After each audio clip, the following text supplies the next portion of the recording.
안녕하세요.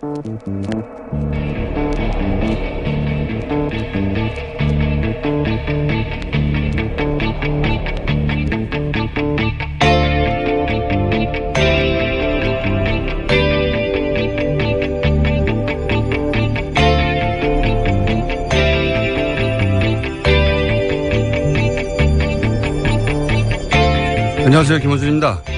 어제 국방부 업무보고 자리에서 이런 표현이 등장했습니다. 그 많은 돈으로 뭐 했나. 이 표현이 딱 맞는 예를 하나 들어보죠. 그는 작년 병영생활관 내무반이죠. 개선 작업을 마치기 위해 2조 6천억 원이 더 필요하다고 했습니다. 노무현 정부 시절 장병 한 명당 침대 하나씩 설치된 내무반으로 바꾸겠다며 시작된 이 국정과제로 그는 이미 지난 10년간 6조 8천억 원을 쓴 이후의 일입니다. 60만 명 장병에게 에이스 침대 하나씩 사줘도 6천억 원이면 됩니다.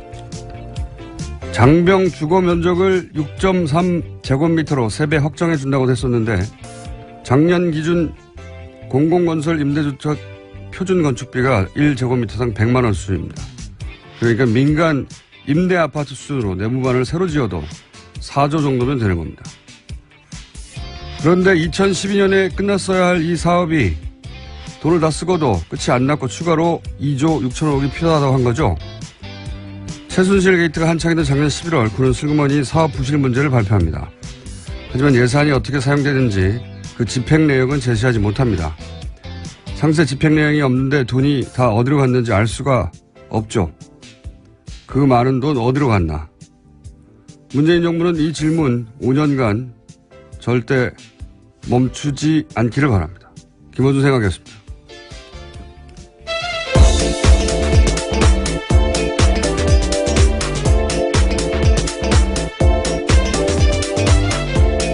시사인의 김은지입니다. 네. 그 많은 치즈는 어디로 갔나? 여기서 나온 표현 같은데. 작년에 기재부에서 조사를 했어요. 예. 왜냐면, 얘기했잖아요. 국산 에이스 침대 60만 명에게 하나씩 줘도 6천억 밖에 안 합니다. 예. 슈퍼 싱글로. 외국산 시몬스도 가능해요. 예. 예. 라텍스 2겹으로 깔아줘도 됩니다. 그거 다 해도 6천억 밖에 안 되는데 지금 6조 8천억을 쓰고 그래도 돈이 모자란다는 거잖아요. 안 끝났다는 거예요, 그게 아직도. 예. 그리고 아파트처럼 지어줘도 새로 4조면 되는 거예요. 그 돈이 다 들어갔나 이거죠. 예. 일반인들 입장에서야 이게 누가 해먹지 않고서 이럴 수가 있느냐. 왜냐하면 아직도 전 군사 1인 1침대가 안 됐거든요. 네, 다 같이 묶고 있죠. 그게 된 것도 있긴 있어요. 근데 아직도 안 됐는데 이게 언제 시작된 거냐면 노무현 정부 시절에 우리 그 내무반이 6.25 때 내무반이다. 그래서 침대 하나씩 그리고 한 사람 앞에 2평 정도의 공간을 주겠다. 14년 전에 시작한 거예요. 아직도 안 된 겁니다. 이게 아직도. 예. 말도 안 되는 거라고 봅니다. 자, 그런 일이 있었고 어제 첫 번째 뉴스는요. 네, 방금 들어온 속보부터 전해드리면요. 북한이 오늘 아침 중거리급 이상으로 추정되는 탄도미사일을 발사했다고 합니다. 합동참모본부 발표에 따르면요. 북한은 오늘 오전 5시 57분경에 평양시 순안 일대에서 동쪽 방향으로 불상의 탄도미사일을 발사했다라는 건데요. 합참은 세부 사항은 한미당국에서 공동 분석 중에 있다고 덧붙였습니다. 일본의 아베 정권 아주 신나겠군요. 미사일 쏴주니까.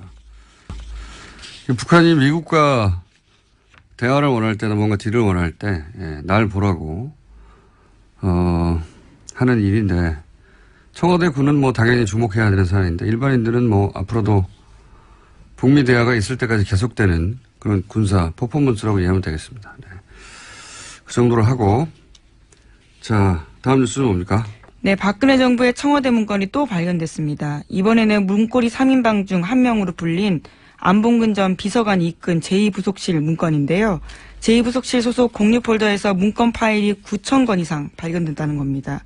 제2부속실은 최순실 씨를 사실상 수행했던 곳으로 알려져 있는데요.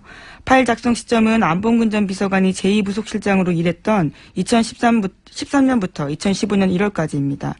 박수현 청와대 대변인에 따르면 해당 문건에는 문학의 블랙리스트 등 내용이 포함되어 있다고 합니다. 이게 공유 폴더다 보니까 공유 폴더라는 건 이제 본인의 파일도 있지만 같이 일하는 뭐 비서실 혹은 뭐 TF가 같이 썼다는 거잖아요. 그러니까 이 부속실을 없애면서 자기 파일만 있는 게 아니니까 지우지 않은 거죠. 예. 어쨌든 안봉근 전 비서관이 근무했던 제2부속실은 최순실의 사람 안봉근으로 알려진 비서관이 이끈 부속실이니까 여기서 뭐 자료가 꽤 나올 수도 있겠습니다. 네, 윤전추 행정관도 이쪽에서 근무했었고요. 여전히 박근혜 전 대통령을 보좌하고 있는 사람들이 속속들이 있는 곳입니다. 조윤선 전 장관은 뜨끔하겠습니다. 왜냐면 여기서 블랙리스트 파일이 좀 나왔다고 하니까. 또 시기가 일치해서요. 더욱 그렇습니다. 자, 다음 뉴스는요? 네, 계속해서 국정원 관련된 소식 전해드리고 있는데요. 오늘 아침에도 관련된 소식이 있습니다. 이명박 정부 당시 국가정보원의 여론공작이 사법부를 대상으로도 이루어졌다고 한겨레 신문이 오늘 아침 보도했습니다.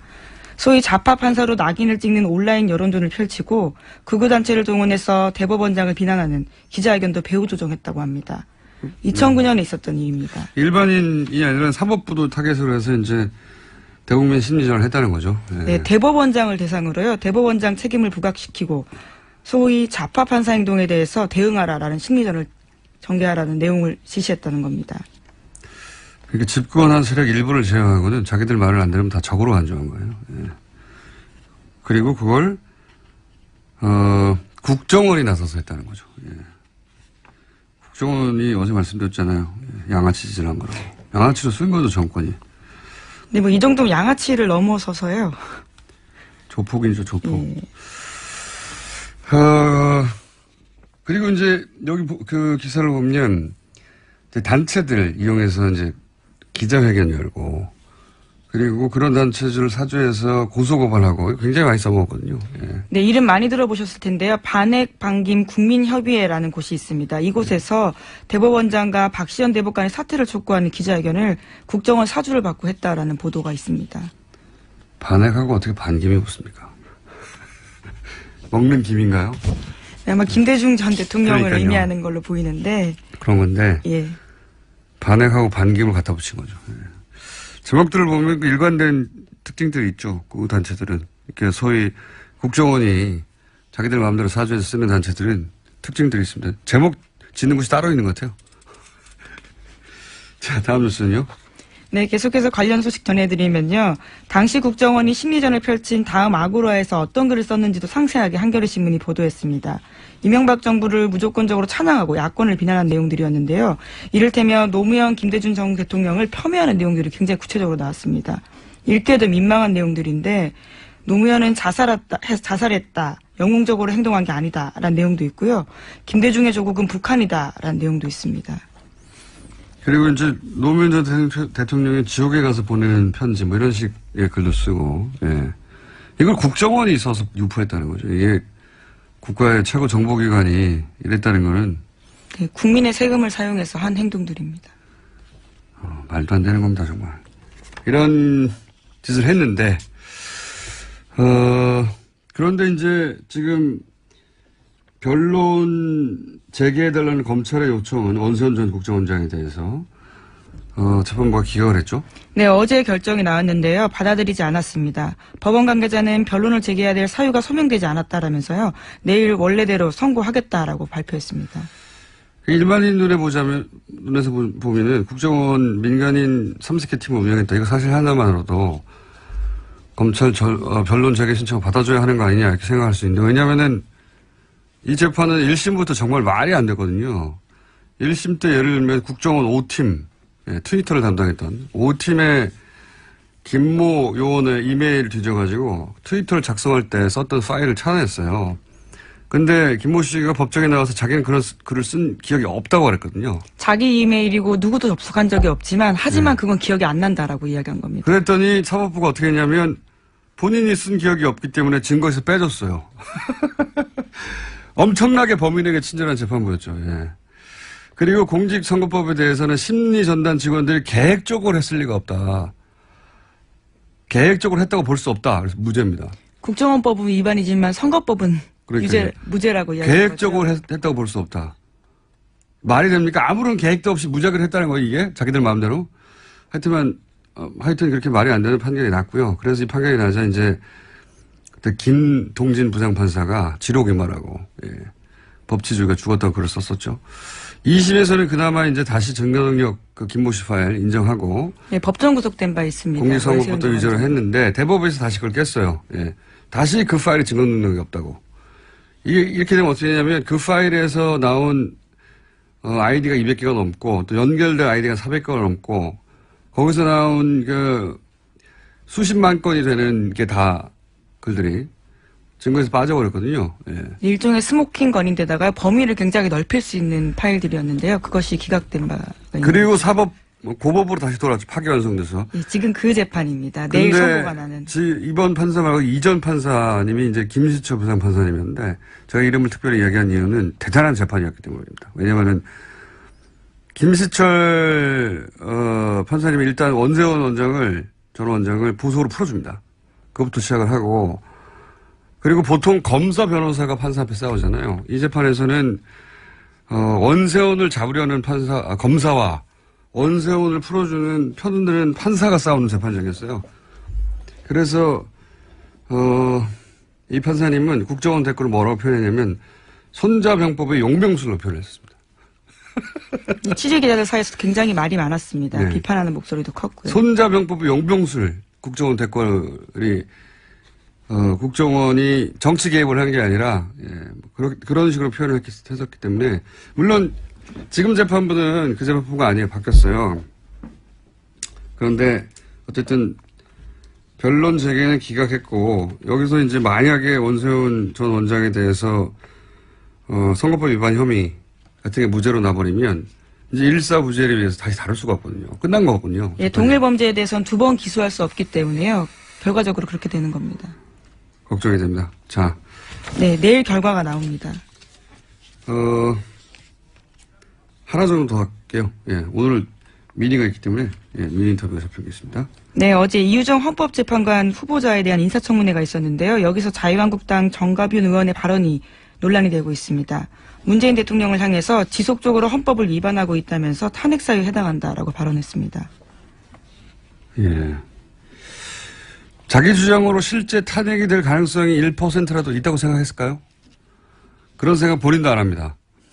본인도 탄핵 사유라고 말해놓고 이걸로 탄핵될 리가 없다고 확률은 제로라고 생각하면서 TV 중계될 때 이런 말을 하는 게 이제 나한테 관심 좀 가져달라는 거죠. 그런 이벤트로 생각하시면 되고 사유도 너무 억지예요. 예를 들어서 뭐 신고리 건설 중단 이게 이제 헌법 23조 3항 위반 중단도 아니고 현재는 공론조사준비위원회가 돌아가고 말을 있습니다. 그렇게 해서요. 건설 중단 결정은 헌법 23조 3항을 위반했다 그래서 탄핵이라고 해서 이게 뭔가 싶어 봤더니 이게 재산권 수용에 대한 조항이더라고요. 그러니까 뭐 예를 들어서 과수원에 고속도로 냈다. 그렇게 과수원 땅 수용하면 그 주인한테 보상금을 법대로 줘야 한다. 이런 소리거든요. 이게 무슨 탄핵 신고리 중단과 연결이 된 건지 모르겠는데 이해가 안 가지만 굳이 이해하실 필요는 없습니다. 아무 의미 없는 말이기 때문에. 그리고 뭐 이런 것도 있어요. 헌법에 독일에 가서 문재인 대통령이 영구적 남북 평화 공존 체제를 얘기했다. 탄핵감이다. 무슨 소리인가 했더니 영구적 남북 평화 공존 체제라는 건 남북 분단이 영구적으로 계속돼야 한다는 소리 아니냐. 통일 포기한 거 아니냐. 헌법 위반이다 했는데 이게 또 완전한 왜곡인 게 영구적 남북 평화 공존 체제라고 한 게 아니라 항구적 평화 체제라고 했어요. 여기다가 남북 공존이라는 단어를 넣어서 통일을 포기했다고 우기는 거죠. 역시 뭐 이해할 필요는 없습니다. 하여튼 뭐 그래서 탄핵이라고 열심히 주장하시고 기사도 크게 났고 포털에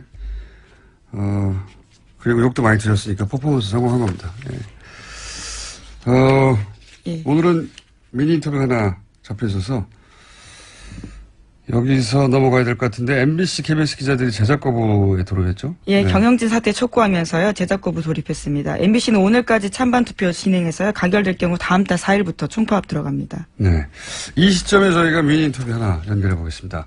MBC, KBS 기자 경영진 사태 촉구하면서 제작 거부에 돌입했는데 MBC, KBS 기자들에게 사실은 용기를 준 영화가 있어요. 예. 공범자들, 저희가, 가처분 신청 때 한번 연결했었는데, 어제 관객 수가 15만 명을 돌파했다고 하네요. 공범자들을 만든 최승원 PD 잠시 연결해 보겠습니다. 안녕하십니까? 네, 안녕하세요. 예. 반갑습니다. 네. 축하드립니다. 감사합니다. 네. 네. 자백의 흥행을 넘어선 거죠, 지금? 예, 그렇습니다. 예, 자백은 14만 3천 명이었는데, 어제 공범자들이 15만 6천 명이니까. 네. 목소리가 약간 거만해지신 것 같습니다. 예. 뭐 덕분입니다. 뉴스 공장에서도 이렇게 다뤄주시고. 목소리를 쫙 깔고 이렇게 거만해지신 것 같은데. 자, 사람들이 이렇게 그 공범자들을 많이 찾는 이유는 뭐라고 생각하십니까? 공영방송 내부 사정에 대해서 많은 분들이 사실 몰랐어요. 그동안 보수 언론들을 굉장히 이제 보도를 안 하고, 했기 때문에. 근데 이제 이 상황을 보니까 너무 이제 이런 일까지 벌어졌느냐, 엽기적인 상황이 보이니까 굉장히 많이 놀라시고. 예를 들어서 엽기적 상황 하나만 소개해 주십시오. 영화에 나오는.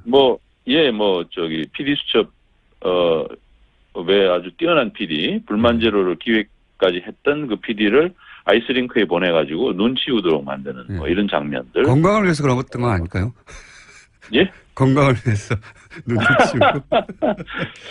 예, 기자들, 아나운서들 뭐 다 그렇게 보내서 완전히 그냥 이제 우리가 이제 보면은 돈 받고 달라고 이렇게 보시는 분들 이렇게 하고 할 때, 물론 당연히 이제 하는 일이긴 하지만 굉장히 이제 기자로서는 굉장히 자괴감이 많이 든다, 뭐 이런 이야기도 했고, 대부분, 그러니까 굉장히 많은 기자 PD들을 그런 식으로 비제작 부서 뭐 협찬 따오는데 뭐 이런데, 세트장 관리하는 직무, 이런 쪽으로 보내가지고, 뛰어난 사람들일수록 업무에서 배제시키는 이런 상황이 보이니까 이해를 할 수가 없죠. 예. 그걸 이제 생생한 화면으로 보게 된 건데, 그 영화의 어딘가에 그 이명박 전 대통령도 등장하지 않습니까? 네네, 등장합니다. 예.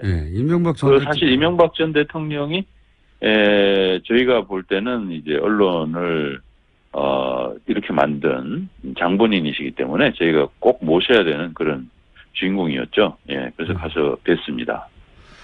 그 앞에서 한없이 기다리다가 불쑥 마이크를 들이대고 그래서 찍힌 장면이 굉장히 인상적이라고 하는데 이명박 전 대통령은 이걸 봤을까요?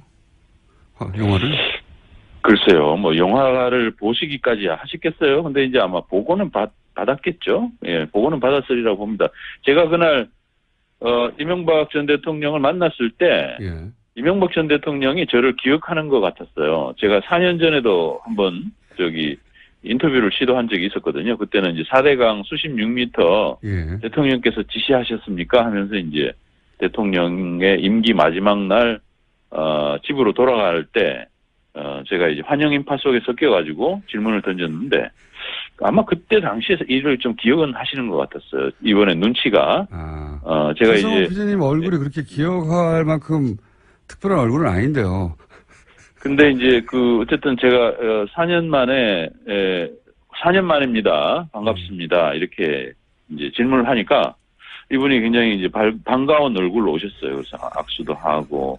그 나중에는 이제 제가 질문을 던졌거든요. 언론의 파괴자라는 그런 평가가 있는데 어떻게 생각하시냐고 그랬더니 이제 이제 유체이탈하는 그런 답변을 하면서 저한테 딱 질문을 던지는데 요새 뭐 해요? 이렇게 물으시더라고요. 관심이 좀 있으시다는 얘기죠. 그 장면이 지금 화제가 좀 되고 있고. 네. 근데 이 영화도 이제 보탬이 크게 된 것 같습니다. 이 MBC여서 KBS 기자들도 이제 제작 거부에 돌입했는데 오늘 총법 찬반 투표도 MBC 노조에서 한다고 하고 아마도 가결될 것 같은데 분위기상. 그럼요. 예, 가결될 겁니다. 예. KBS도 그렇고요. 예. 이 공영방송 정상화하는 것은 어떻게 해야 되는 겁니까? 지금 과거 정권들은 힘으로 눌러서 어떻게 잘라내버렸는데 이번에는 그렇게 할 수는 없으니까 해법을 찾기가 쉽지가 않습니다. 어떻게 보십니까?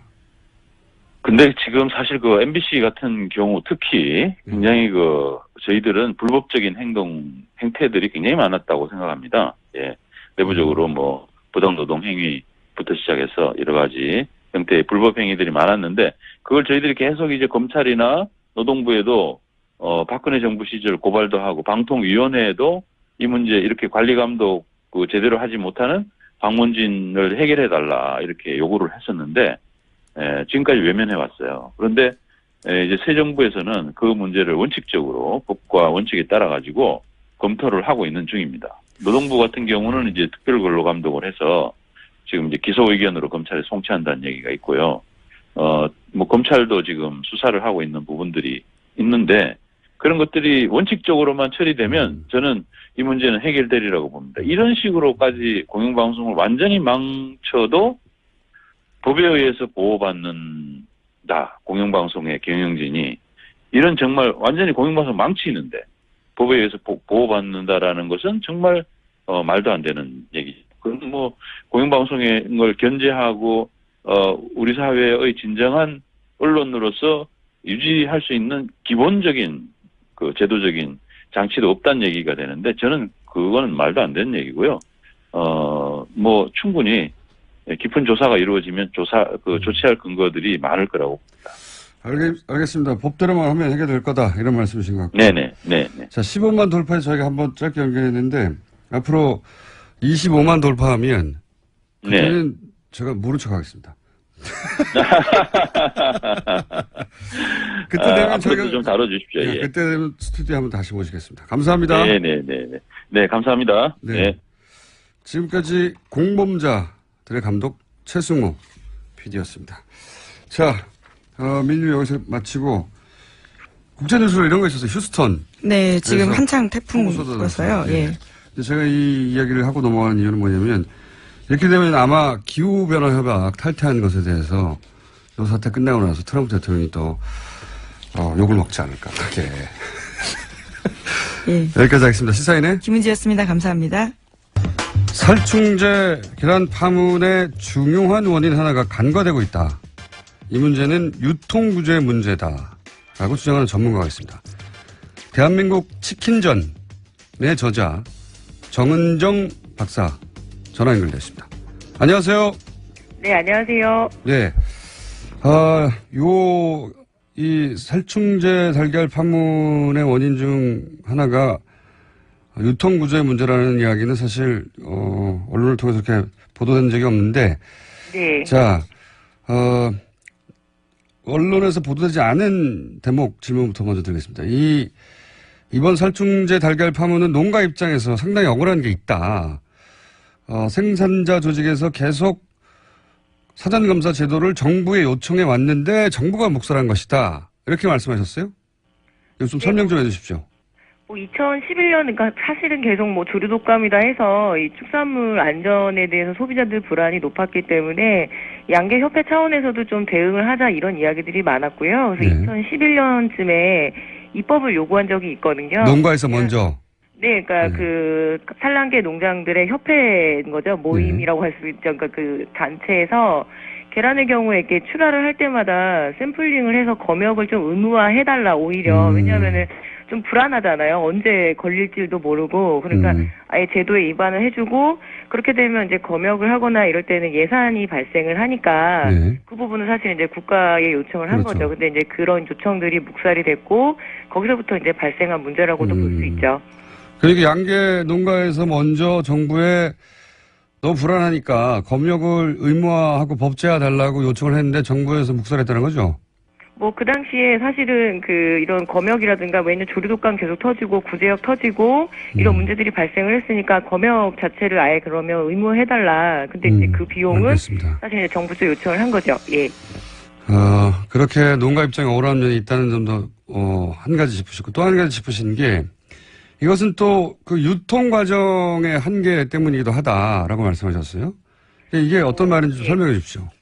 특히 그 축산물 중에서 계란 같은 경우에 잘 깨지기도 하고요. 유통 기한도 짧고 하다 보니까 유통 비용 차지가 한 53% 정도 돼요. 그러니까 우리가 먹는 계란에서 53% 정도는 사실 유통 비용이라고 할 수 있는데요. 뭐 유통은 원래 그냥 굉장히 중요한 영역이기는 한데 네. 이게 문제는 뭐냐면 계란이 한 개당 한 생산 비용이 120원에서 130원이 나오거든요. 계란 하나당. 예, 근데 네. 실제로 이 생산자들이 출하를 했을 때 개당 그 90원에서 100원 정도밖에 받지를 못해요. 그러니까 하나씩 팔 때마다 한 30원에서 40원 정도씩 이 손해가 나니까 그것을 보전하는 방법이 사실은 그 굉장히 대량으로 생산을 한다던가 아니면 파란, 그러니까 그 깨진 계란이라든가 오란이라거든요. 그 오염 물질이 묻은 계란. 그러니까 실제로 폐기를 해야 되는 것들인데 그것마저도 사실 알뜰하게 출하를 해서 그 손실을 보존을 해야 되는 근본적인 문제가 있었던 거죠. 그렇군요. 유통비가 절반 이상 차지하기 때문에 그리고 이 도매상들이 사갈 때 계란을 원가 이하로 사가기 때문에 거길 맞추려면은 점점점 대형화될 수밖에 없었다. 대량으로 생산하고. 그리고 아무래도 가격 결정권 자체가 이 매집상들, 그러니까 큰 손이라고 이제 시장에 큰 손들이 있기 때문에 생산자들이 전혀 개입할 수가 없거든요. 그래서 그 부분도 봐주지 않으면 이런 사태는 계속 반복이 되지 않을까. 뭐 저는 이제 그렇게 생각합니다. 그렇군요. 이제 농가 입장에서는 원가가 안 나오니까 점점점 한 곳에 말이 몰아 넣어서 키울 수밖에 없고 그런데 그 이게 상당 부분이 유통사한테 가버리기 때문에 이 유통 구조를 개선하는 방안이 굉장히 시급하다 이렇게 생각할 수 있네요. 그렇죠. 사실 이 문제도 함께 보지 않으면 뭐 사실 근본적으로 대책을 세울 수는 없는 거죠. 방역을 아무리 잘한다 한들 지금 전체적으로 농산물의 어떤 최저 가격이 보장되지 않는 구조에서는 이번에는 계란이지만 그럼 그 다음에는 어디서 터질지 사실 알 수 없죠. 예. 그러니까 농민들이 부도덕해서 그렇다라고 하는 프레임이 있는데 이게 아니다. 예. 뭐 일부 그 책임 있는 농가들은 사실은 반성은 해야 되지만 그렇게 범죄화시켜서 몰아간다고 해갖고 절대 뭐 이렇게 소비자들도 이득이 될 수는 없거든요. 지금 상태에서는. 농가들을 부도덕하다고 그 지적하는 것으로 해결될 문제가 전혀 아니라는 말씀이네요. 말하자면. 뭐 그렇죠. 예. 오히려 농가들은 이렇게 해가지고 너무 불안하니까 안전히 입법을 요구한 적도 있고 정부가 오히려 거부했었고.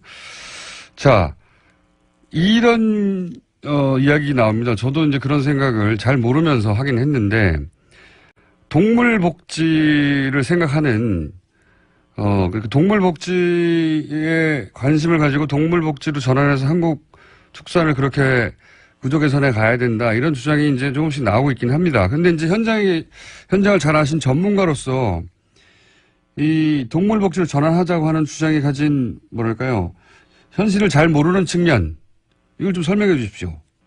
뭐 사실은 동물복지 굉장히 중요하고요. 그렇게 지향을 해서 가기는 가야 되지만 기본적으로 한국의 어떤 국토 조건이 축산에 아주 적절한 그 조건은 아니거든요. 목초지도 많지 않고 또 산지 지형이고 날씨가 굉장히 춥고 더우고 이게 이제 굉장히 극단으로 날씨가 왔다 갔다 하고 그렇다 보니까 사실은 그 축산에 굉장히 어려움을 겪는 그 생태적인 조건이 일단은 있고요.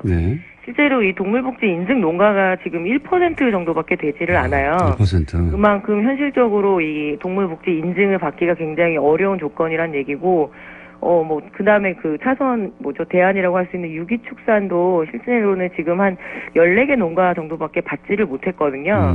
그리고 아예 이쪽은 아예 그 한우 분야는 아예 없어요. 그만큼 어려운 조건인데. 유기축산은 뭡니까? 지금 무항생제 단계가 있고요. 그리고 그 다음 단계가 유기축산이고 사실은 가장 높은 단계가 동물복지 인증 단계인데요. 유기축산의 경우에는 그 유기 사료, 그러니까 그 동물들이 먹는 사료에 대한 사양 자체가 유기 사료여야 되고 그리고 좀 몇 가지 조건들이 조금 더 있어요. 그런데 그러니까 항생제를 쓰지 않는 단계, 그 다음에 사료를 친환경적으로 만든 단계, 그 다음에 동물복지 이렇게 되는 겁니까? 예, 그런데 인증 자체가 상당히 받기도 어렵고 그건 현실적인 조건이 발현이 안 된다라는 얘기거든요. 그래서 사실은 지금 동물복지가 굉장히 대안인 것처럼 나오기는 했지만 좀 여론에 떠밀리는 면도 있고 그렇게 가야 된다라고 지향점은 반드시 잡아둬서 목표로 가긴 해야 되지만 당장 실현시키기에는 사실은 거의 저는 불가능하다고 봅니다. 게다가 이런 식으로 동물 복지를 신경 써서, 그러니까 뭐, 방사해서 키우고, 또 유기농으로 만든 뭐 사료를 주고, 이러려면 비용이 굉장히 많이 들 거 아닙니까? 그렇죠. 비용이 이전이 되고 사실은 그동안 우리가 계란을 소비해온 거는 가정에서는 그 네. 계란을 굉장히 귀하게 먹죠. 반찬으로. 그런데 이게 2차 가공 영역에서 특히 제과, 제빵 그리고 가공식품의 굉장히 핵심 재료이기 때문에 네. 이 그 대량 생산되는 가공식품을 이 가격에 많이 먹고 그리고 실제로 로스율이라고 하죠. 그러니까 그 생산자가 그러니까 가공식품을 만들 때 이 부분, 그 폐기율까지 계산을 해서 손해보지 않도록 그 가격이 이전이 돼 있는 거거든요. 그렇다 보면은 당연히 계란값은 굉장히 싸야 됐었고, 그러니까 저렴했어야 됐었고, 우리가 좀 일상적으로 또 가공식품 같은 경우에는 저렴한 그 매력이 있기 때문에 먹는 거잖아요. 그래서 그 구조가 사실은 들여다보지 않게 되면 반복적인 문제가 그 발생할 수밖에 없는 거죠. 그렇군요. 이 문제를 근본적으로 해결하려면 유통 문제도 개선이 돼야 되고, 그리고 동물복지나 유기축산을 하는데 들어가는 고비용을 정부가 좀 보조금도 지원해 줘야 되고, 그래서 그쪽으로 유도해 줘야 되고, 소비자도 이렇게 생산된 계란은 조금 더 비싸더라도 기꺼이 사주겠다는 인식의 변화도 있어야 되고, 이게 쉬운 문제가 아니네요. 그죠? 그렇죠. 소비자, 뭐 생산자, 유통업계, 그리고 정부 관계자들까지 다 같이 얽혀있는 문제이기 때문에 하나하나 분절해서 대책을 세우면 사실은 또 이런 문제는 반복될 수밖에 없고, 오히려 이제 이런 각 영역에 있는 이해관계자라고 해야 될까요? 이런 사람들이 모여서 라운드 테이블을 마련해서 어느 정도 선까지 우리가 먹을 수 있는지 사회적 합의를 이뤄내는 게 오히려 더 중요한 문제라고 저는 봅니다.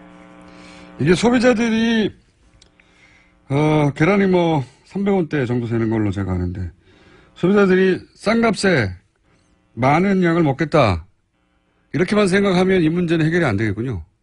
그렇죠. 사실은 계란값이 300원 된 지도 얼마 되지는 않았거든요. 그동안에 거의 200원대에 머물렀었는데, 이게 조류독감이 터지고, 그리고 이제 계란 생산량이 떨어지면서 300원 된 지도 얼마 되지 않았어요. 그러니까 굉장히 오랫동안 그 저가로 우리가 이제 쉽게 접근해서 먹고 왔던 대표적인 식재료라고 할 수 있죠. 알겠습니다. 그 기본적인 문제점은 알게 됐고요. 한 가지만 더 여쭤볼게요. 그래서 오히려 대기업 제품을 먹어야 되는 거 아니냐, 이렇게 소비자들이 다시 대기업 제품을 선호하는 쪽으로 돌아서고 있는데, 이거는 또 문제가 없습니까? 뭐 아무래도 그 대기업들이 훨씬 더 관리를 잘하지 않나? 예, 그렇죠. 계란 사업에 굉장히 대기업들이 진출을 하고 싶어 했고요. 어느 네. 정도 이제 진출을 해 있는데, 사실은 그렇다고 해서 지금 뭐 대형 그 식품 대기업들도 이런 식품 사고가 안 나는 건 아니거든요. 예. 근데 그 여태까지 그래도 농민들이 생산을 해왔던 농업의 영역이 다시 이렇게 기업 단계로 넘어가는 거는 사실 소비자들한테도 그렇게 바람직한 일은 저는 아니라고 보고요. 좀 대책을 천천히 세우는 것이 좋지, 급박하게 그냥 이렇게 일이 터졌으니까 이거 좀 더 관리 잘해볼 수 있는 대로 넘길까, 이렇게 되면 또 농민들 같은 경우에는 대기업에 좀 소속돼 버리는 상황이 벌어지기 때문에 그 부분은 제가 굉장히 많이 우려를 합니다. 그렇군요. 골목에 대기업들 진출한 것처럼 뭐 그렇게 이 계란 농가도 그렇게 변해버릴 수가 있겠군요. 네. 자, 이 문제의 기본적인 틀은 알았고요. 정부가 이제 관련해서 식약처에서 대책을 내놓겠죠. 그러면 다시 한번 연결해서 제대로 된 대책인지 한번 여쭤보도록 하겠습니다. 오늘 말씀 감사합니다. 네, 고맙습니다. 네. 지금까지 농촌농업사회학자 정은정 박사였습니다. 2부에서 만납니다. 오늘은 2부가 청취율이 더 높거든요. 칼플라니 사용연구소 정태수 선생님 나왔습니다. 안녕하십니까? 네, 안녕하세요. 네. 2부가 한 2배는 높을 거예요. 그러니까 여기서 단번에 가입자 10명으로 올라가시기 바랍니다. 네, 확인해 보겠습니다. 자, 오늘 주제가 재밌는 걸 가져오셨네요. 이 관련형 전자담배 세금 어떻게 할 것인가. 뭐 전 관심이 없는데 예. 김어진 총수는 관심이 있을 거예요. 흡연자들은 요즘 이렇게 관련형 전자담배, 그러니까 전자담배의 과거 형태와는 다르게 찌는 담배라고 하죠. 예. 네. 굉장히 인기 있습니다. 최근에. 근데 이제 요새 세금 올린다니까 사재기까지 일어나고 있으니까요. 왜냐하면 담배가 4,500원인데 이 관련형 담배가 4,200원이거든요. 아, 200원이에요? 300원 아니고. 예. 4,200원일 겁니다. 제 기억으로는. 그러다 보니까 여기서 세금을 담배처럼 매겨버리면 5,000원이 넘어가니까. 아, 지금 한 1,700원 덜 세금이 붙었어요. 그러니까 네. 보통 지금 우리나라 담배가 한 75%가 세금이거든요. 네. 그러니까 한 3,300원 정도가 세금인데 네. 지금 관련형 담배는 1,750원 정도 붙었으니까 반 정도 지금 붙어 있는 거죠. 그러니까 만약에 1,700원을 그대로 올린다면 다 올리고 세금을 다 올리고 다 올린다 그러면 6,000원이 넘어가죠. 6,000원. 그러면 아무도 안 필 가능성이 그렇죠. 높아지는 네. 거죠. 그러니까 이제 필립 모리스로서는 비상이 걸린 거죠. KTNG는 좋아하겠네요. 그럼요. 예, 예, 예. 근데 지금 문제는 네. 기재부예요. 제가 이렇게 기사를 이제 쭉 봤더니 네. 이 김광림 의원이 제기를 해요. 네. 예? 자유한국당이잖아요. 근데 네. 이 기재부 차관 출신이잖아요. 네. 그리고 이 기재부에서 김동연 부총리가 이 부분을 갖다가 조세공백 이런 얘기를 하잖아요. 네. 근데 이게 왜 그러냐면은 담배세에 6개의 세금이 붙어 있는데 합치면 12조 원 정도 1년에. 네. 그리고 작년에 담배값 2,000원 올려서 5조 5천억이 더 거쳤거든요. 5조 4천억이 담배 더 피지 말라고 거쳤거든요. 하면서 정부가 만들어내죠. 예, 그래서 이제 8%가 줄면 뭐 3조 5천억 원 정도 증세될 거라고 예상했는데 무려 5조 4천억 원. 그러니까 안 줄었다는 얘기거든요. 4,300원이랍니다. 예, 근데 만일에 이 관련형 담배가 막 늘어나면 네. 그렇게 되면 세수가 줄어들죠. 세수가 왕창 줄어들고 최대로 줄어들면 5조 원이 줄어들거든요. 세수도 줄어들지만 불공정한 경쟁이라고 생각하는 거죠. 200원, 300원도 사실은 뭐랄까요, 판매 촉진 요인이 되니까 그렇죠. 예, 기존 담배 뭐 KTNG 입장에서는 아니 이게 똑같은 담배인데 이게 이제 꽂아서 찌는 거라고 해서 뭐 이렇게 주장하고 이 전자 관련 관련형 전자담배 업계에서는 이게 더 좋다 몸에 그러니까 이제 그런 나쁜 요인을 제거했고 거기 들어간 비용도 있고 그리고 건강에 그만큼 좋은 거니까 더 싸게 팔을 수 있어야 되는 거 아니냐 이런 주장을 내세웁니다. 네, 그러니까 처음에 세금을 어떻게 매겼느냐라고 하는 게 굉장히 이제 우린 궁금하잖아요. 근데 네. 그걸 잘 모르겠어요. 뭐 파이프형으로 분류됐기 때문에 싸게 지금 세금이 매겼다라든가 뭐 이런 전자담배로 분류하다 보니까 네. 처음에 네, 액상 담배는 많이 붙는데 이제 이건 뭐 네. 또 고체형이기 때문에 분류를 왜 없던 종류가 생겼기 때문에 이거 도대체 어떻게 분류해야 하지 하다가 어쨌든 전자적인 장치를 활용하니까 전자담배로 분류를 해놨던 거예요. 네. 그런데 이제 실제 출시되고 보니까 사람들의 반응도 보고 그리고 실제 이제 사용되는 형태를 보니까 그 일반 담배가 거의 똑같거든요. 그렇죠. 예. 그러다 보니 이제 아니 저 근데 뭐 냄새는 덜 난다면서요. 제품에 대한 광고를 제가 하진 않겠습니다만은 그래서 이게 굉장히 많이 늘어나면 기재부 입장에서는 최악으로는 5조 정도가 줄어들거든요.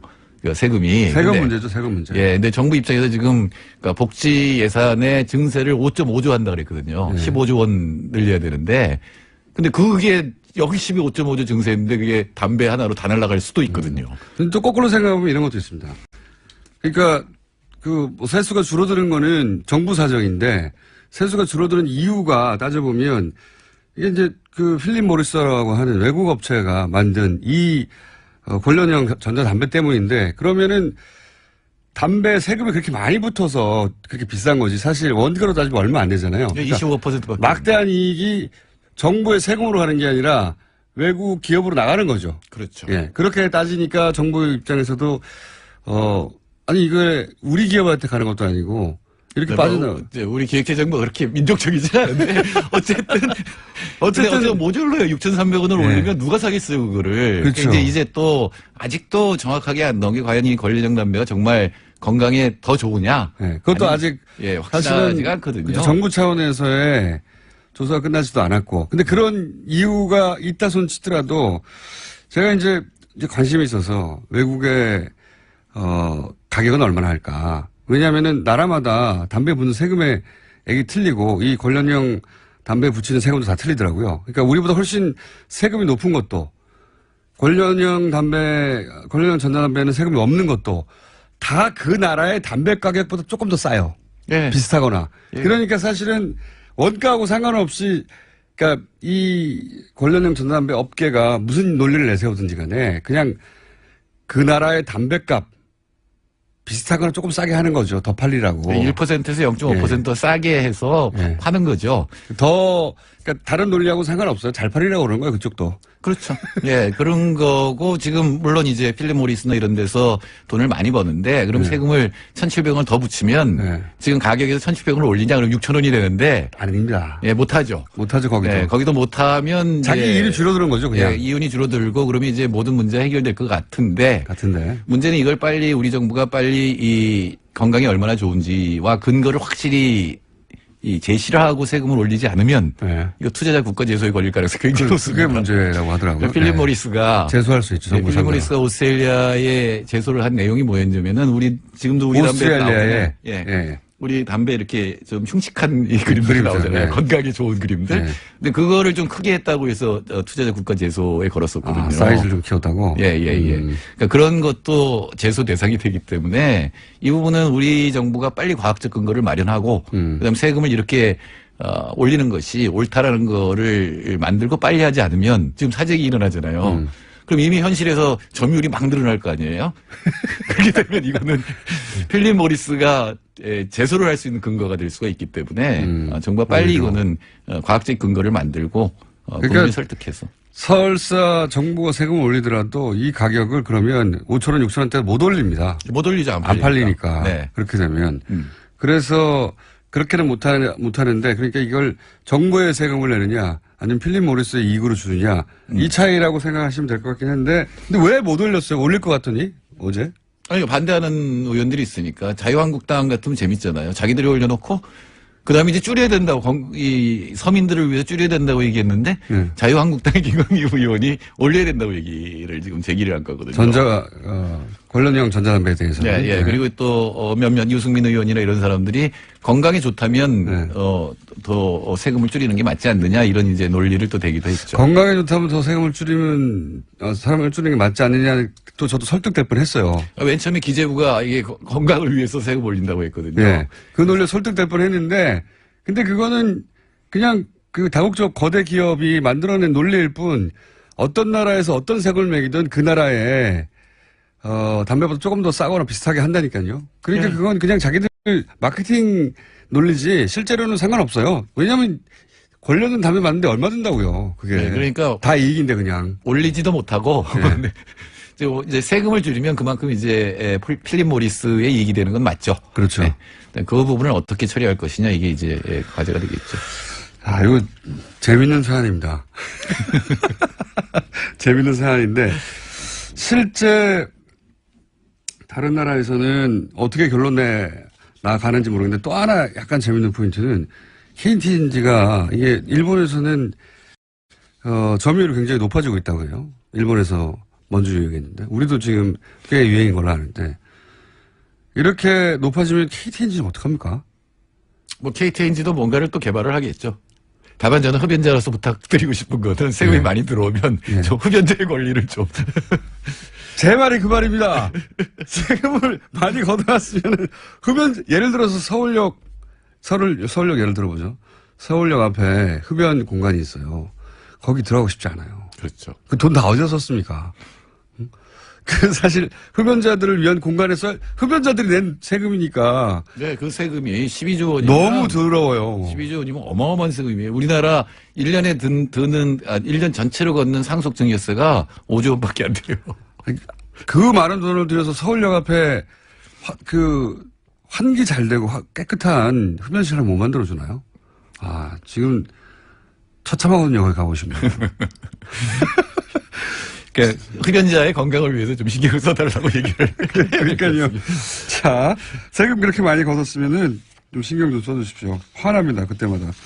담배 피우는 사람으로서. 이와간 관련용 전자담배에 관해서 관심이 굉장히 높은데 세금 가지고 지금 논쟁이 붙었습니다. 네, 제가 말씀드리고 싶은 거는 과학적 근거를 빨리 마련해야 된다. 그리고 인상하는 쪽이 올바른 것 같은데 과학적 근거를 빨리 만들어서 국민들 합의를 얻어서 세금을 인상하는 것이 맞다. 소장님 생각은 인상하긴 해야 된다. 그렇죠. 네. 여기까지 하겠습니다. 칼플라닛 사회경제연구소 정태수 소장님이었습니다. 감사합니다. 네, 감사합니다. 핫해. 예. 등장하시면 저희 문자창이 핫해지는 바른정당 하태경 최고위원 나오셨습니다. 예, 해운대 하태경입니다. 반갑습니다. 예. 염색하신다고 한 거는 주변에서 말립니까? 아니면 하라고 합니까? 상충되는 의견이 있는데요. 예. 한쪽 의견은 좀 뭐 지지율이 오른다든지 예. 그런 걸 이제 걸어라. 기념하는 걸로 같이 해야 되지 않냐는 지지율 의견이 얼마가 있고, 되면 나는 하겠다 이런 하겠다. 거. 그리고 또 반대되는 의견은 그걸 해서 지지율을 올리는 게 낫지 않겠냐. 참 무의미한 논란이네요. 그래서 제가 염색해서 지지율을 올리려고 하면 역풍 맞을 거다. 떨어질 거다. 아, 그러면 퍼센티지를 걸어보세요. 일단 11%. 안 하시겠다는 얘기인데. 우리 맥시멈이 10%까지 갔기 때문에. 네, 당분간 안 하시겠다. 1%만. 그럼 어떤 여론조사 기관의 기준으로 11%를 말하시죠? 어디든. 어디든. 네. 저희가 그럼 돈 주고 어디 하나 시키겠습니다. 자, 그러면 염색 공약은 당분간 실행이 안 되는 것으로 알겠고, 지난주에 이제 짚어볼 만한 내용들이 이제 안철수, 후보라고 해야 되나요? 예, 후보였었죠. 예, 당대표 후보가 대표가 선출됐습니다. 51%로. 예. 어떻게 보십니까? 재기의 기회가 될까요? 안 대표가 처음에 나올 때는 예. 자기가 출마하지 않으면 민주당으로 넘어간다. 네. 국민의당 없어진다. 그랬죠. 뭐 이런 문제의식으로 예. 나왔어요. 예. 근데 막상 나와보니까 천정배 후보 빼고 예. 심지어 정동원 후보까지도 뭐 바른정당 연대가 더 중요하다. 뭐 네. 이런 이제 분위기로 흘러가서 어쨌든 국민의당 분위기가 민주당으로 쏠리는 건 막은 건 성공한 것 같아요. 한 것 같고 근데 이제 문제는 예. 본인의 의도와 관계없이 바른정당 입장에서 보기에는 성공하겠다고 보겠죠. 우리 당 입장에서 보면 어쨌든 우군이 하나 는 거는 네. 상당히 뭐 고무되는 일이고요. 근데 안철수 입장에서 어쨌든 지방선거에 승부를 건 거죠. 그런 거겠죠. 네, 지방선거의 성과를 못 내면 안 되는 상황이 됐고 어쨌든 네. 본인이 어쨌든 각오를 해야죠. 본인이 직접 나가든지 나가는 걸 포함해서 네, 서울시장 얘기도 나오고. 부산시장 이야기도 나오고. 부산시장 박지원 전 대표가 서울시장 말고 부산시장 나가라고. 네. 제 생각에는 안이 부산 나가고 네. 박지원 대표가 뭐 전남지사 나가고 네. 뭐 이런 구도는 괜찮은 것 같아요. 서울시장 말고 부산시장이 낫다고 생각하십니까? 뭐 서울시장은 뭐 우리가 나가고 유승민 화이팅. 유승민 전 대표가 서울시장을 노리고 있습니까? 본인은 거부하죠.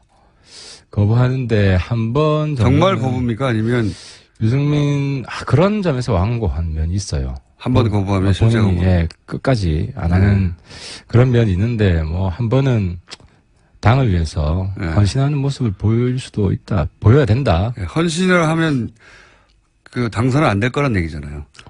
뭐 떨어질 각오를 해야죠. 지금 상황에서. 알겠습니다. 그러면 그 얘기를 한다는 건 국민의당과 그리고 바른정당이 지방선거에서 후보들을 낼 때 서로 좀 조율을 거쳐서 그렇게 공조 체제로 갈 수 있다. 이런 전제가 깔려야 되는 지금은 겁니까? 그 전제는 아니고 네. 만약에 안철수가 부산시장 넣으면 네. 국민의당 후보 못 낸다. 의미 있는 후보 낼 수가 없어요. 없어요.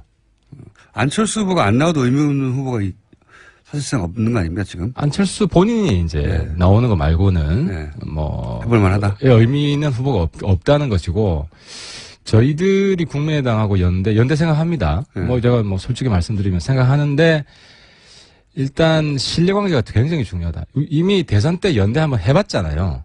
연대 시도를 한번 시도를 해봤잖아요. 네.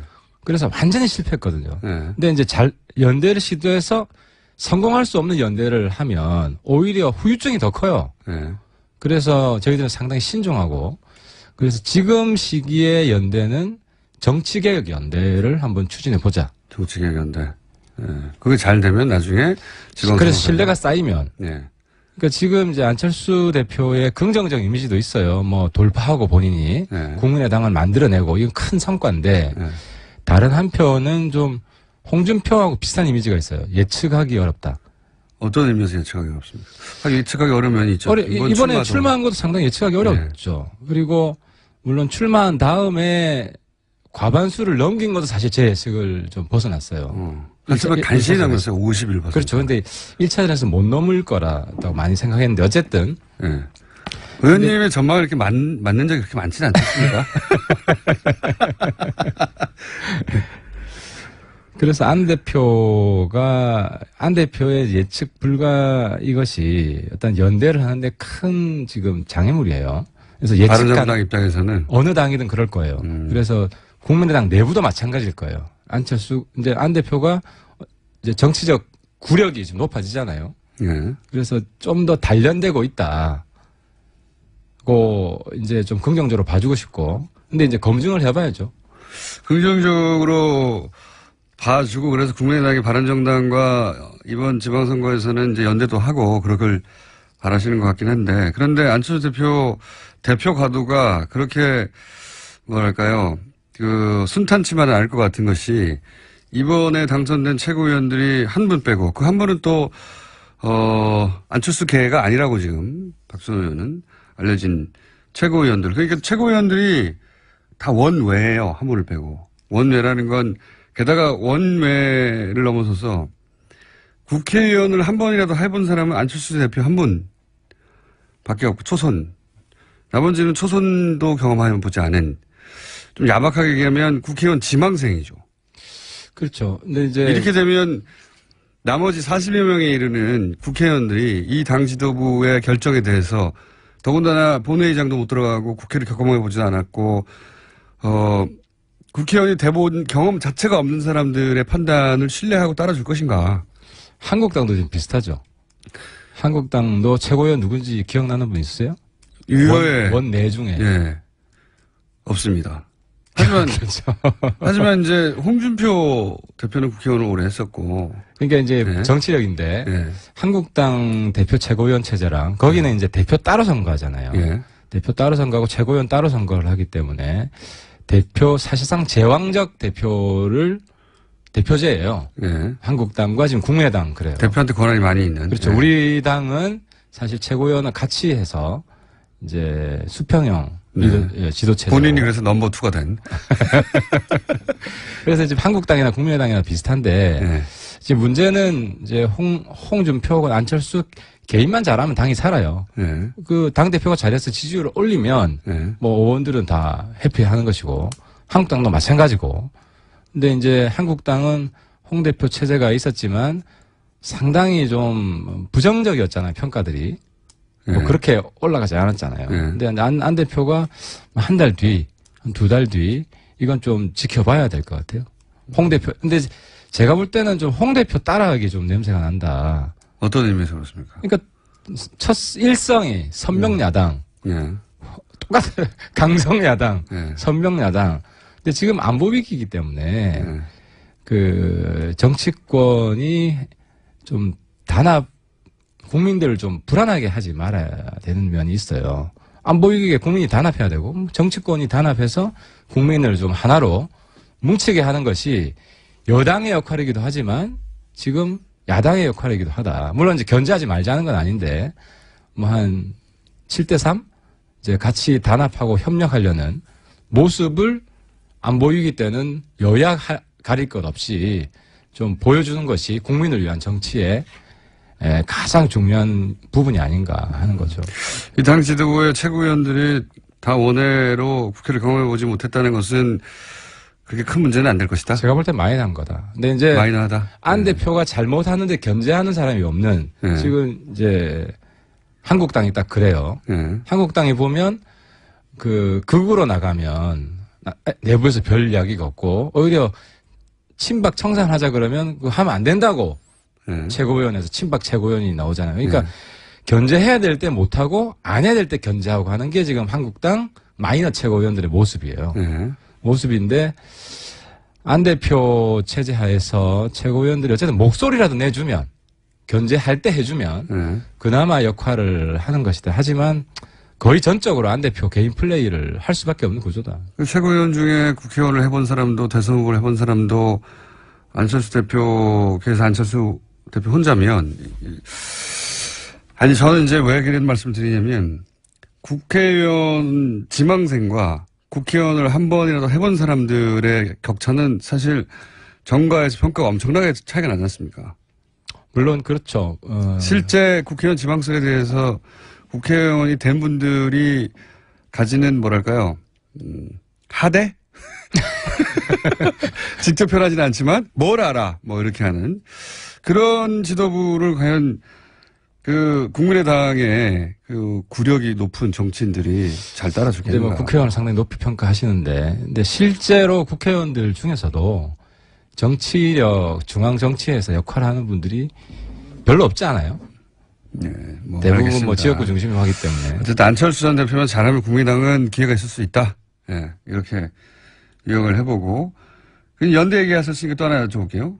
김무성 의원과 정진석 의원이 공동연구 모임이라고 한국당하고 바른정당하고 한국당의 이제 소위 비박계 일부 그리고 바른정당이 또 일부 혹은 전체 그리고 국민의당도 일부 이렇게 해서 뭐라고 불러야 될지 모르겠지만은 뭐 어떤 중도 새로운 신당이 탄생할지도 모른다는 시나리오가 있어요. 그 김무성 대표가 그리는 그림은 그 비슷할 것 같아요. 이제 그건 김무성 대표뿐만 아니라 저도 비슷해요. 그러니까 근데 좀 장기적인 그림이에요. 빅픽처가 우리 바른정당 중심의 중도 보수 대통합 그리고 친박 친홍을 배제한 그 국민의당과 한국당의 그나마 좀 합리적인 분들 이런 빅픽처인데. 지방선거 전까지 시나리오는 아니고요.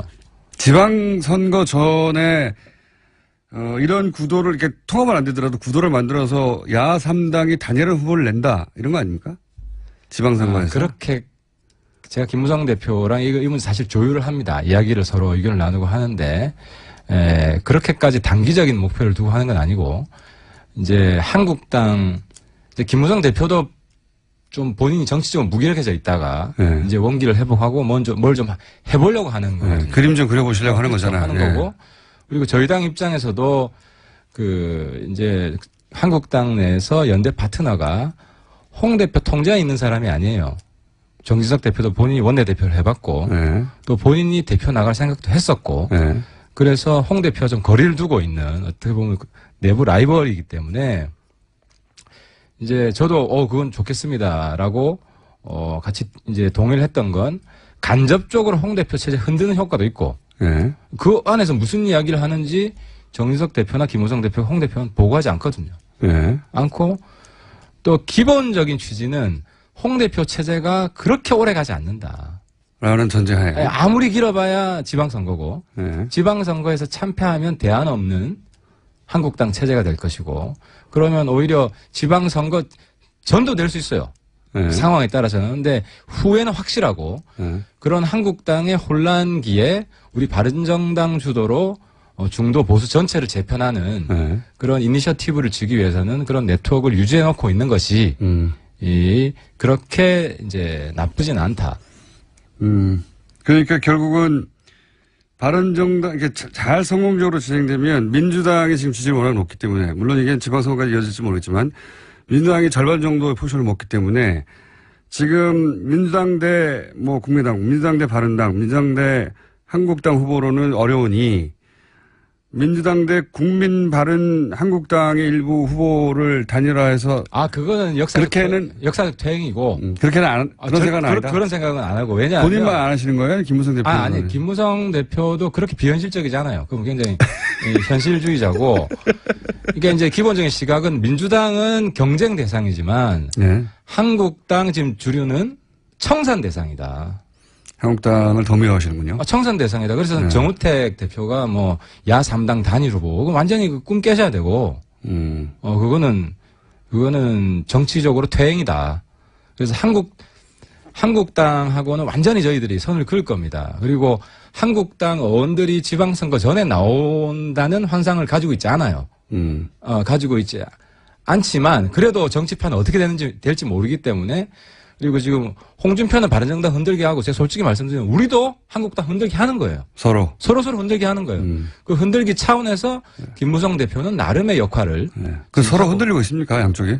바른정당이 흔드는 것만 지금 효과가 있나요? 아니면 한국당이 흔드는 것도 효과가 있습니까? 지금 서로 한국당이 녹살을 잡고 흔드는 흔드는 거잖아요. 예. 그러니까 이제 좀 그런 마음이 없진 않을까요? 한국당이 확실히 흔들어줘서 네. 지금 이제 한두 명이라도 이제 홍준표 대표의 목표는 한 명 빼내기예요. 그래서 교섭단체를 교섭단체를 무너뜨리겠다. 무너뜨리는 거. 근데 이제 19 사실 명으로. 이 한 명이 나가면은 우르르 몰아줄 수 있다. 명분이 있어야 되잖아요. 명분이. 네. 그분 입장에서는. 네. 아니면 이미 13명 철새 파동을 봤기 때문에 네.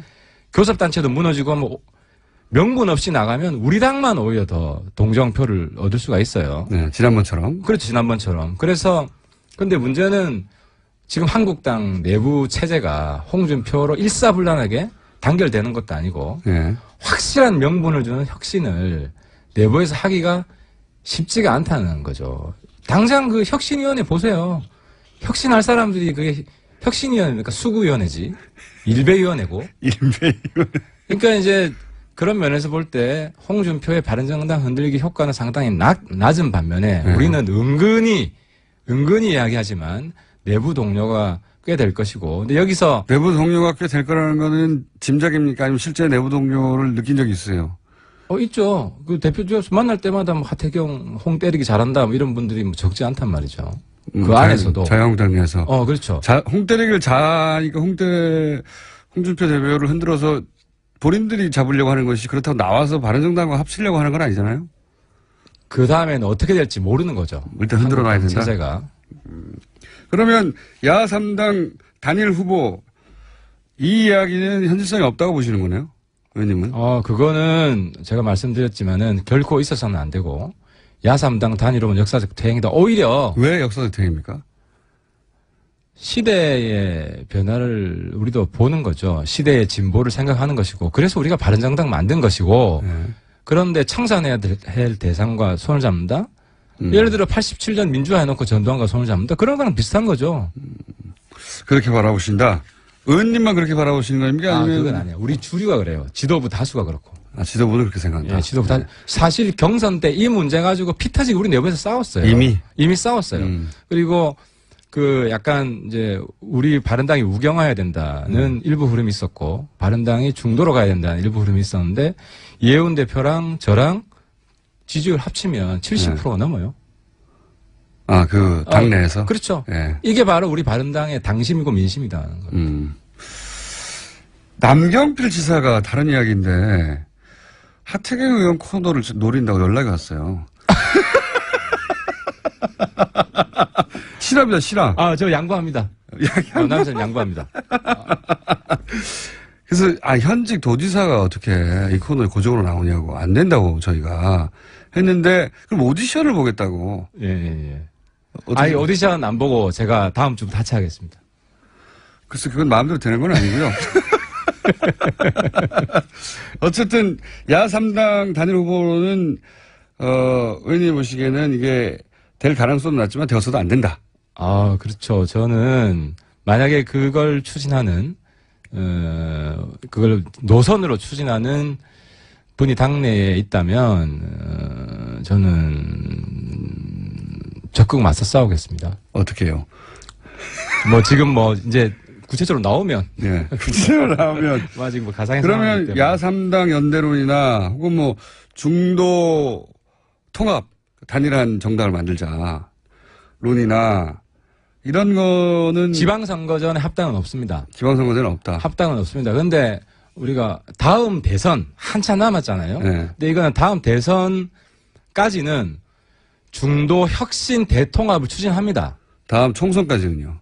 총선이 더 빠르잖아요. 총선까지 1차적으로 네. 중도 혁신 대통합을 추진하고 그것은 선거연합이 아니라 노선 혁신이 기본적으로 전제된 겁니다. 그게 지금 얘기하는 김무성 전 대표가 지금 밑그림을 그리고 있는 거에 중장기적인 계획의 플랜인 거죠, 지금. 그러니까. 김무성 대표 그까지 생각하는지는 모르겠어요. 근데 김무성 대표, 그러니까 노선에 있어서 네. 이제 예를 들어 국민의당하고 우리가 노선 차이가 있습니다. 특히 대북 정책, 다른 건 별 차이 없어요. 네. 대북 정책에서 근본적인 차이가 있고 이런 근본적인 차이가 있는 상태에서 선거공학적 합당은 절대 없습니다.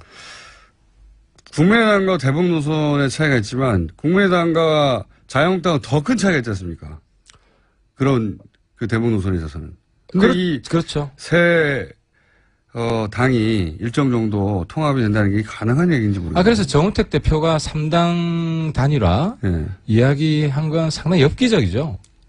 지금 정치적 상식에서 너무 벗어난 그런 발언입니다. 알겠습니다.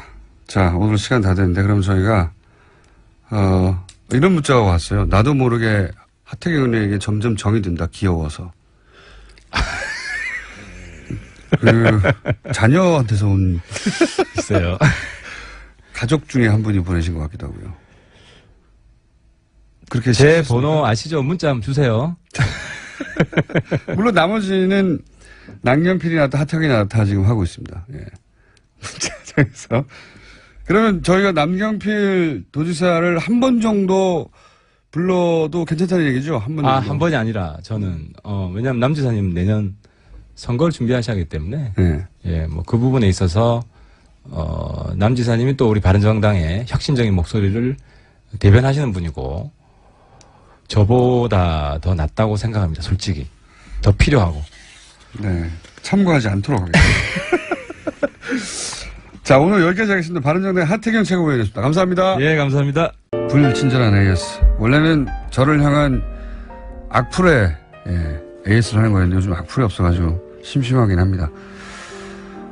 자, 관련형 전자담배가 잠시 네이버 실검 1위에 올랐습니다. 칼폴란이 정태인 수장님이 다뤄서인 것 같은데 어제 BBK는 왜 없었을까요? 관련형 전자담배도 1위를 하는 마당에.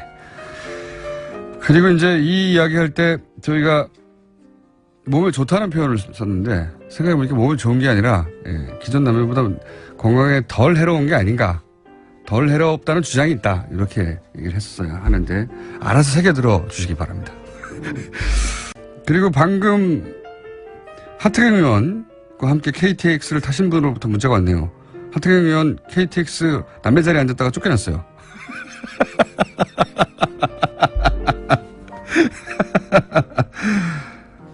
어제 오전에 식당에서 공장장을 봤는데 우리 아이 놀랄까봐 사진 찍어달라는 부탁을 못했네요. 잘 판단하셨고요. 지금 바로 쓸라는 새벽 1시, 12시 20분인데 뉴스공장 듣고 있으니까 옆에서 백인 여자애들이 나한테 욕해요. 아들이 논산훈련소 입대한 후에 편지가 왔는데 이렇게 왔습니다. 너무너무 잘 지내고 있어요. 안녕. 저희 남편 지가 김어준이야? 라고 했다고 합니다. 네. 여기까지 하겠습니다. 오늘은 웃긴 문자가 많네요. 어제 이재용 삼성전자 부회장 판결에 대해서 저희가 한번 다뤘습니다. 이정열 전 부장판사와. 근데 어제는 판결문이 공개되기 전이었고요. 어제 판결문이 공개된 것을 입수하고 분석을 하신 이정열 전 부장판사를 다시 모셨습니다. 자, 어제 이제 방송이 끝나고 나서 참 이상하다. 하지만 판결문을 보기 전까지는 내가 뭐라고 할 수 없다 하셨는데 판결문 보셨잖아요? 네. 몇 페이지나 됩니까? 272쪽이네요. 이야, 272쪽을 다 읽고 예. 거기서 이제 문제점을 분석하셨는데 근데 이제 이런 말씀 하시잖아요. 방송 전에 유죄 부분도 이상하고 무죄 부분도 이상하고 양형도 이상하다. 그중에서 유죄가 이상한 부분은 형량이 너무 많다고 보수 언론에서 이야기를 하고 있으니까 무죄를 내린 부분과 양형이 이상한 부분을 한번 다뤄보죠. 예, 무죄된 부분에 뭐가 예. 이상한 겁니까? 일단 뭐 여러 가지 그 무죄 부분이 있지만 예. 가장 큰 덩어리가 예. 이제 미르재단하고 K스포츠재단 부분이 뇌물에 이제 안 들어간 그 부분이 거죠. 예. 거기 무죄 난 거기에 부분. 200억 되기 때문에 예. 그게 유죄가 됐으면 아주 컸겠죠. 예. 그리고 사실 그런데 덩어리로 보면 그게 큰데 예. 형량 결정에 있어서는 그 부분은 그렇게 크진 않아요. 왜냐면은 어떻든 그 부분은 뇌물공여이기 때문에 아무리 액수가 많아도 최고 5년, 징역 5년이거든요. 5년 이하의 징역이거든요. 법정형 자체가. 그러니까 그게 뭐 액수가 아무리 많아도 사실 그 부분은 형량을 정하는 데 큰 요소가 아니고 오히려. 근데 이제 심리적으로, 예. 그렇죠. 대중한테 그렇죠. 그 효과는 엄청나게 크죠. 그렇죠. 일반인들이, 그러니까 우리 같은 사람들이 생각할 때는 뭐 아예 그냥 시쳇말로 표현하면 몇백억을 해먹었단 말이야. 이런 표현이 가능한 예. 상황인 거죠. 근데 이제 법률적으로 보면은, 의미가 있는 부분은 이제 어제 잠깐 말씀드렸었는데 이 국외재산 도피 부분. 네. 예, 네. 거기 무죄가 난 게 그게 무죄가 남으로써 원래는 10년 이상의 징역으로 됐어야 될 게 5년 이상의 징역으로 다운이 돼버린 그 부분이 두 가지가. 형량에 미치는 영향이 훨씬 크다. 그렇죠. 액수는 적어도. 네. 왜냐하면 50억을 기준으로 나뉘는데 예. 그게 원래는 79억인가요? 그랬죠. 예. 42억짜리가 있고 37억짜리가 있는데 네. 37억짜리는 유죄가 나고 42억짜리가 무죄가 났죠. 그래서 이게 합치면은 당연히 예. 얼마입니까? 70, 예. 80, 80억 가까이 되죠. 예, 80억 가까이 되는데 이게 이제 깎여서 네. 50억 이하가 되는 바람에 10년 이상이 안 나왔다. 예. 그래서 5년 이상이 되면서 판사의 재량에 의해서 절반 깎아줄 수 있는 그것까지 감안하면 2년 6개월이 이제 최하한이 되니까 집행유예 요건이 가능해져 버린 거죠. 전문가들만 알 수 있는 거기에 노림수가 있다고 보신 거죠. 사실 안 그랬으면 싶었는데 예. 판결문을 사실 제가 뭐 좀 죄송한 말씀이지만 2번밖에 못 봤어요. 두 번밖에는 많이 그래서- 본 거 아닙니까? 아니, 272페이지짜리를. 그러니까 좀 더 좀 꼼꼼하게 자세히 봐야 되는데 예. 첫째는 보다가 제가 화가 나는 부분도 있고 두 번째는 좀 외람된 말씀인데 제가 봐도 판결문이 너무 어려워요. 아, 판결문이 어렵다. 예, 그러니까 물 흐르듯이 흘러가는 게 아니고 예. 왔다 갔다 좀 줄을 탑니다. 그래서 고심이 많았군요. 예, 이게 뭐 판사님. 사석에서 제가 하는 얘기는 이거 남사당 판결이다. 줄타기 판결이다. 아, 그렇게들 표현합니까? 그러니까 아니 제가 만든 유행시키지 말아야 되군요. 네. 남사당 판결이다. 왔다 갔다 한다. 자, 그러면 어제도 잠깐 언급하셨는데 실제 네. 판결문을 봐도 여전히 이상하다고 생각하시는 네. 돈을 해외로 빼돌렸다. 네. 예. 예. 제목은 국외재산 도피. 예. 그렇지만 어쨌든 돈을 해외로 빼돌린 거죠. 예, 그런데 이제 엄밀하게 말하면 국외재산 도피 부분 관련해서 무죄가 난 부분은 돈을 해외로 빼돌린 부분이 아니고, 예.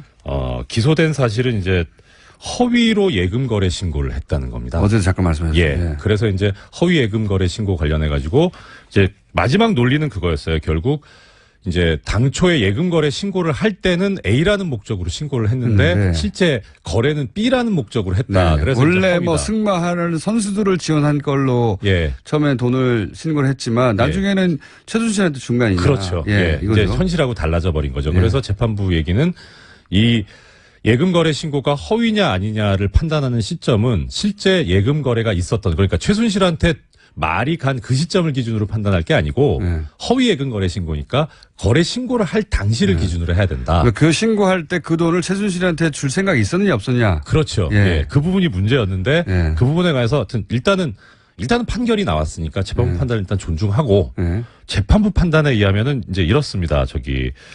최순실한테 당초에 그 당시에 예금거래 신고할 때만 해도 이것을 넘겨주겠다고 하는 그런 의사가 있었다고 인정하기는 어렵다. 이렇게 해요. 왜요? 왜 그런 판단을 했을까요? 예, 그게 여기는 이렇게 돼 있습니다. 그냥 왜 그런지는 모르겠는데 그런 의사가 없었던 점, 뭐 이런 식으로 표현이 됩니다. 네, 그런 예. 의사가 없었다고 하는 게 굉장히 중요한 판단인데. 중요한 부분이죠. 예. 예, 그런데 이제 이 판결에서 제가 문제를 제기하고 싶은 거는 이겁니다.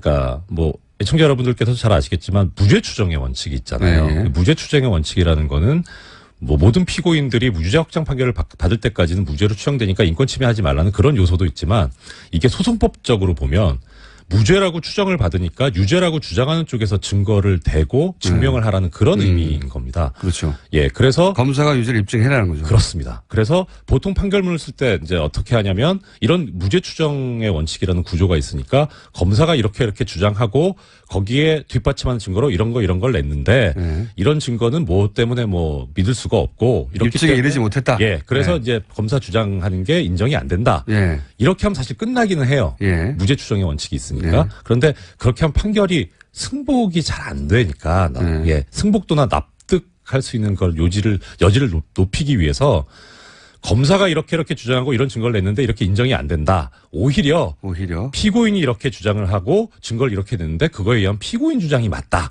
더 설득력이 있더라. 이렇게 씁니다. 보통. 예. 아하. 그런데 이 판결에는 그 뒷부분이 없어요. 아하. 왜 안 썼을까가 좀 상당히 의문입니다. 그러니까 그런 의도가 없었다고 했는데. 네. 그러니까 중요한 거는 거기에 쓰기로는 선수들 지원하게 한다고 돈의 목적을 썼는데 예. 실제 돈은 최순실 이 착복한 거잖아요. 그렇죠.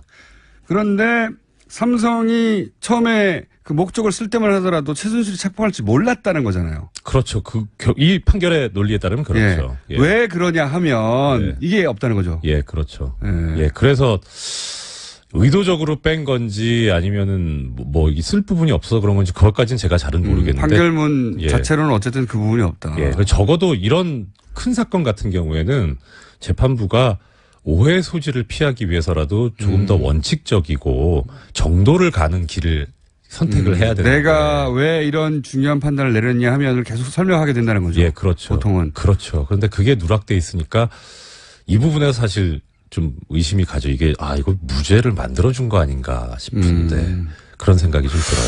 알겠습니다. 왜냐하면은 그것이 무죄가 되면 형이 다운되니까. 형이 완전히 달라지니까. 그렇죠. 예. 예, 그래서 이게 10년 이상 가는 게 아니면 집행유예가 되느냐의 갈림길에 있는. 그렇습니다. 예. 그런데 거기에 대한 근거를 제시하지 않느냐 왜. 그렇죠.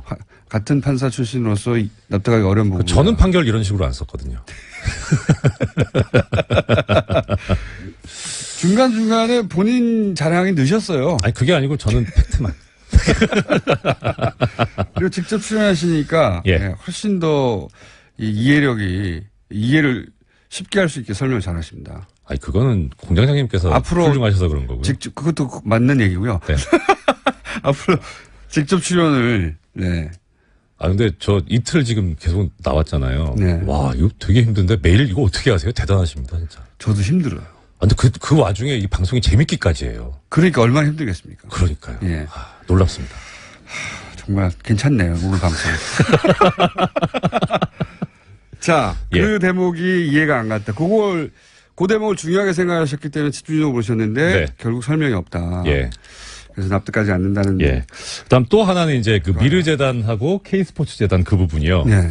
이게 사실 지금 유죄가 난 부분이 이제 승마 지원 부분하고 영재 스포츠센터 부분은 유죄가 났어요. 예. 그 다음에 무죄가 난 부분은 K스포츠재단하고 미르재단 네네. 부분. 뭐 판결문 이 부분이 되게 깁니다. 되게 긴데 상당히 열심히 썼어요. 근데 결과적으로 놓고 보면 이 세 가지는 1년의 연장선상에 있거든요. 그러니까요. 그리고 재판부도 그렇게 처음에 시작을 합니다. 뭐냐면은 개별적 현안에 대해서 명시적인 청탁이 있었던 건 아니다. 그건 인정되지 않는다. 근데 포괄적으로 승계 작업이라는 게 삼성에서 있었고 거기에 대해서 대통령이 인식을 하고 있었다. 네. 예, 그런 부분이 나옵니다. 네. 사실 무죄 부분이 이상한 점을 제가 말씀드리고 싶진 않은데 근데 하나만 딱 말씀드릴게요. 이 사건에서 좀 재미있는 부분이 도대체 무슨 청탁을 한 거냐. 예, 여기에 대해서 이제 판결문에 나와 있는 부분이 뭐냐면 이 대통령이 이 삼성 승계 작업에 대해서 우호적인 입장을 취하거나 부정적인 입장을 취하지 않는 방법으로 지원을 해주는. 그러니까 이게 무슨 말이냐면 쉽게 말하면 딴지나 태클을 한 건. 그러니까 청탁을 할 때 뭘 해주세요라고 보통 하잖아요. 방해하지 말라는. 네, 근데 방해하지 말아주세요라는 거예요. 그럼 이 전제는 뭐냐면 방해하려고 하는 무슨 기미가 있었어야지 그런 청탁이 있었다는 게 좀 설득력이 있잖아요. 근데 그 부분이 좀 설명이 좀 미흡해요.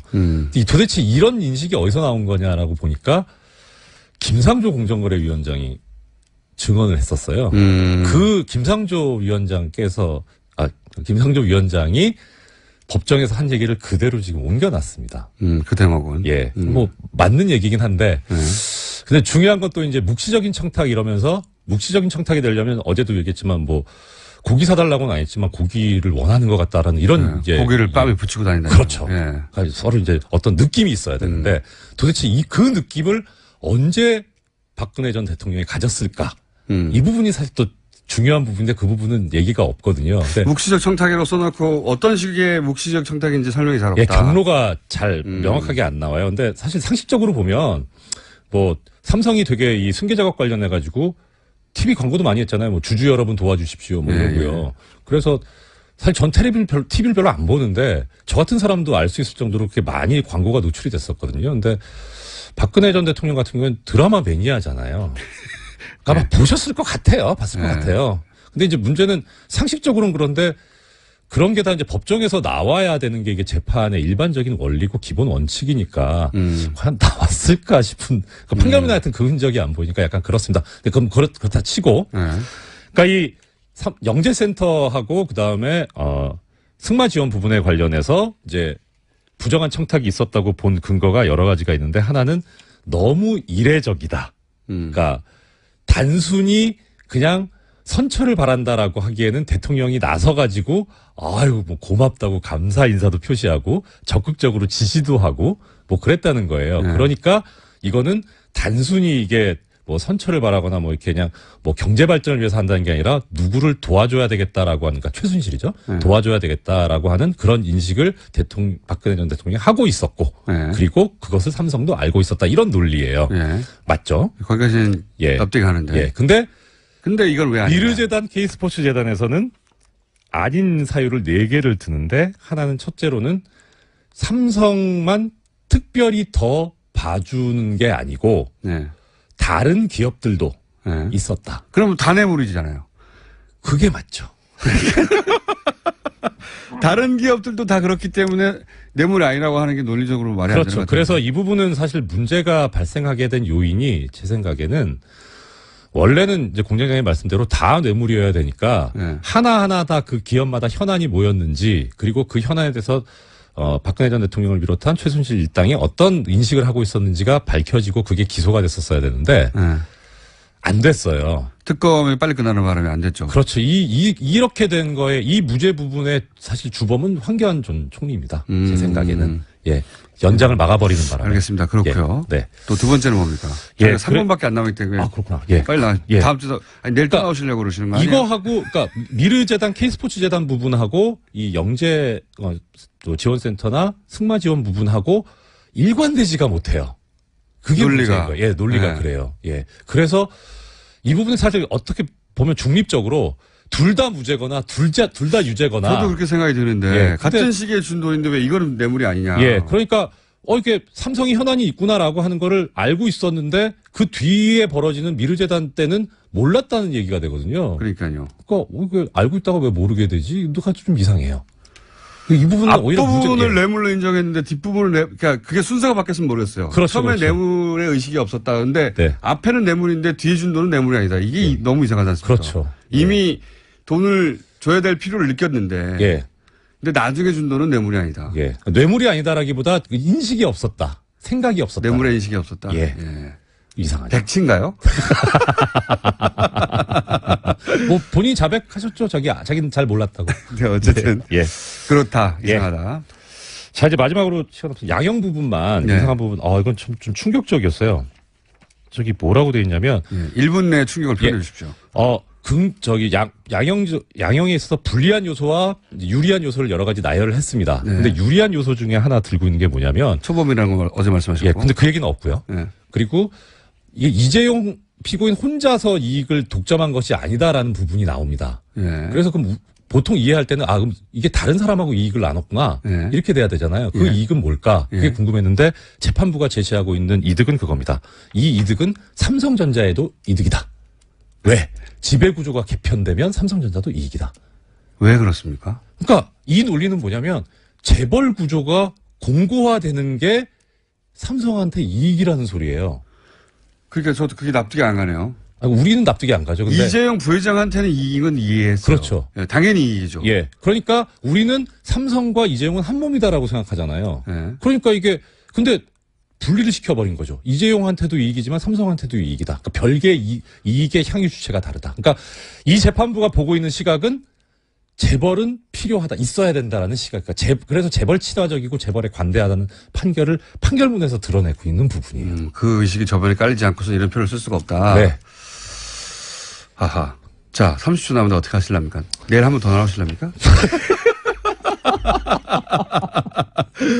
내일 3분 출연하실래요, 미니로? 아니면 오늘 금마무리를 하실랍니까? 금마무리를 할 거는 딱히 더 없는데, 예, 뭐, 그 부분에서 하나 더 말씀드리자면, 어제 잠깐 말씀드렸었는데, 판결문에 나옵니다. 이 양형의 나쁜 요소로 뭐라고 했냐면, 이 사건의 본질, 정경유착인 점, 그다음 뇌물 범죄로 인한 부정적인 슬슬 영향, 나갑니다. 예, 그다음에 액수가 많다, 마지막 증거를 조작했다는 얘기도 나와요 판결에. 내일 3분 더 모시겠습니다. 안녕. 안녕.